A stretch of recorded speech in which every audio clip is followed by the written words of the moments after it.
comédien, vous pensez que là, il vient pour faire rire. Là, je ne suis pas venu pour faire rire. Donc, restez tranquille. Bon, je tiens déjà à vous affirmer que devant vous, vous avez quelqu'un qui n'est pas allé à l'école. Je suis analphabète. Donc, je vais vous parler en français, français d'Abobo là. C'est ce que je vais vous parler. C'est que vous allez comprendre. Vrai ou faux? Je suis Michel Gou, je suis né à Diatenois, un petit village situé à quelques encablures de la ville de Gagnois. C'est là que je suis né, de père et de mère, cultivateurs, mais pauvres. Pauvre, quand je dis pauvre, c'est pauvre. Le pauvre, c'est celui-là même qui n'arrive même pas à manger une seule fois dans la journée. Pour avoir à manger une banane même, c'est des difficultés. C'est là que je suis né. À 7 ans, je suis allé à l'école. À notre temps, il fallait avoir 7 ans, plus, mais peut-être même plus, avant de faire CP1. J'ai commencé au CP1, CP2, CE1. Arrivé au C2, j'ai senti à moi une chaleur pas possible dans mon corps. C'est comme si on avait allumé du feu, comme s'il y avait un foyer dans mon corps. Mes os, je sentais que mes os se tordaient et j'étais le seul à savoir cette atrocité que je vivais. Et cette maladie s'est emparée à moi et a commencé à me donner une autre forme. Une forme que je ne voulais pas du tout. Mais je continuais quand même d'aller à l'école. C2, la maladie s'accentuait. Arrivé à un tel moment, je ne pouvais plus marcher. Je suis resté à la maison, aller maintenant vers les soins. Parce qu'il faut guérir. Si tu n'es pas en bonne santé, tu ne peux pas aller à l'école. Aller vers les médecins, les guérisseurs, mais rien. Mais j'ai tenu quand même à terminer l'année scolaire, C2. Pendant les vacances, j'ai continué à chercher la guérison. Après les vacances, il faut reprendre les cours. Je reprends.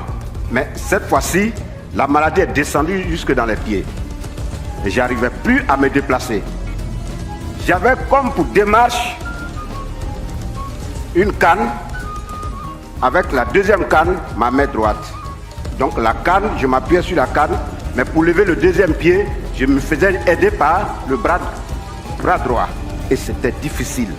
Et mon école était située à 1 km de mon lieu d'habitation. De mon lieu d'habitation jusqu'à l'école, je pouvais tomber au moins 10 fois avant de me lever.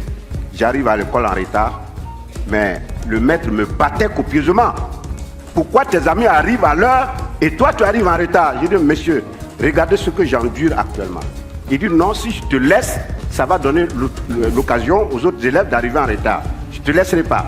Il me bat, il me punit. Je ne rentre pas à la maison. Pendant que mes amis rentrent pour manger, moi je reste là. J'attends. Pire, quand je sors dans la cour de l'école, je suis la risée de tous les élèves. Tout le monde se moque de moi. Mais regardez ça là, mais c'est un génie, mais ça c'est un sorcier, mais celui-là il a bouffé quelqu'un.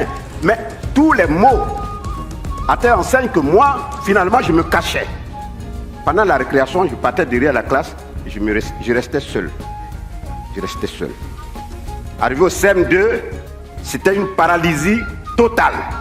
Alors, mais je vous dis, paralysie totale. C'est-à-dire quand je suis couché, il faut même quelqu'un pour pouvoir me faire lever, me faire asseoir. J'arrivais pas à m'asseoir tout seul. Alors pour moi, l'école terminée. J'étais couché là et puis un oncle qui a débarqué du Burkina Faso et qui m'a vu là couché. Mais arrivé à un certain moment, pour moi c'était la mort maintenant, puisqu'il n'y avait plus d'espoir. L'oncle est arrivé, il m'a vu couché, il dit mais ce petit vous le laissez mourir là alors qu'il y a des possibilités de le récupérer. Donc les parents ont dit bon. Là, dans son état là, en tout cas, prends-le, va avec lui où tu veux et soigne-le. Si il a pu guérir, c'est tant mieux. S'il n'a pas pu guérir aussi, c'est Dieu qui l'aura voulu. Et il me prend, direction Burkina Faso. Mais je me suis dit quoi? Dieu existe. Il n'existe pas pour une seule personne, pour tout le monde, autant que nous sommes sur cette terre. Là où je vais, mon seul objectif, c'est de guérir et revenir. Si je guéris et que je reviens, je me battrai contre vents et marées pour réussir dans la vie. Dieu merci. On continue sur le Burkina Faso. 3 ans de traitement dans un village. Heureusement, j'ai pu retrouver l'usage de mes membres. Je reviens alors sur Gagnoa. J'arrive au village, tout le monde est surpris de me voir sur pied. Pas de béquilles, pas de canne, rien. Je marchais tranquillement, comme vous me voyez actuellement. Alors j'ai commencé à faire les petits métiers. L'école pour moi c'était fini. Puisque les parents n'avaient pas d'argent pour m'assurer les cours au collège, pour moi l'école c'est terminé. Il faut maintenant être autodidacte pour pouvoir avancer. J'ai eu quand même le B.A.-ba de l'école, je sais lire, je sais écrire. Ok, je commence avec les petits métiers. Mais parallèlement à ça, j'avais une passion à moi, c'était le théâtre. Donc j'ai intégré la troupe théâtrale, le Fromager Théâtre de Gagnoa. À mes heures perdues, je faisais mes répétitions. Mais à un certain moment, je me suis dit, il faut aller plus loin. Donc je suis allé dire à mon père au village, je vais à Abidjan. Il me dit non, Abidjan, là-bas, il y a des gens qui sont bien bâtis, bien valides, mais toi regarde dans ta forme d'un handicapé. Tu peux faire quoi à Abidjan? Reste ici, on va se débrouiller. J'ai dit non, Abidjan est mieux. Quand direction Abidjan, j'arrive, j'intègre le groupe Le Fétiche et Burné d'Abougar. Alors j'ai demandé à m'inscrire, ils m'ont regardé, et puis ils m'ont posé la question, toi tu veux faire théâtre? J'ai dit oui. Toi comme ça là, tu veux faire théâtre? J'ai dit oui. On dit montre-nous ce que tu sais faire. Je monte, je récite quelques tirades, on dit mais c'est nul. Mais j'ai commencé à intégrer des troupes. Après le Fétiche Burné, la Toumbla Théâtre, le Zassa Théâtre, le Gasca, la Compagnie Nationale de Théâtre de Côte d'Ivoire, les Guignols d'Abidjan. Et aujourd'hui, je suis le gourou que vous connaissez. Je voulais m'adresser à la jeunesse.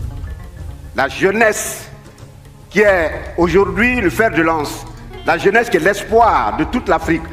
La jeunesse qui est aujourd'hui cette base sur laquelle l'Afrique compte. Cette jeunesse qui a l'outil Internet. Cette jeunesse ne doit pas s'asseoir pour attendre de l'aide. Parce que c'est vous qui êtes les dirigeants de demain. C'est vous, c'est sur vous l'Afrique de demain. C'est sur vous l'Afrique doit compter demain. C'est vous qui devez être les pneus et le moteur de l'Afrique de demain. Prenez-vous en charge, comptez sur vos potentialités. Foncez comme un beau diable. Ne vous asseyez pas pour dire non, j'ai mon cousin qui est ministre, l'autre est député, l'autre. Personne ne viendra vous aider. Personne, il n'y a que vous. Prenez-vous en charge. Croyez en vos potentialités et foncez comme de beaux diables. C'est cela. C'est comme ça que l'Afrique peut avancer.